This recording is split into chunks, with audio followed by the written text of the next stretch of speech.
যুগে আপাতত মানে রেস্কিউ হচ্ছে, প্রোগ্রামটা চলছে। মোটামুটি 500 মিসিংটা রেস্কিউ করেছে, আমরা খোঁজ নিয়েছি। আর তারপরে একটা যে প্রশ্ন আপনার ছিল যে আগের কোনো খবর ছিল না, অবশ্যই ইনফরমেশনটা যতক্ষণ আসার উচিত ছিল অতক্ষণ আসে নাই।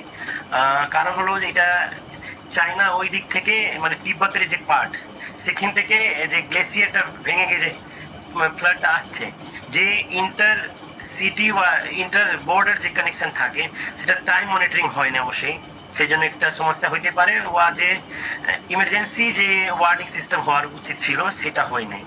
ইভেন দো কিছুক্ষণ আগে যখন ওরা ইনফরমেশন পেয়েছে, মোটামুটি 60,000 প্লাস SMS ওরা ডেলিভার করেছে সেফ সাইটে যাওয়ার জন্য, ততক্ষণের মধ্যে ঘটনাটা কেটে গেছে।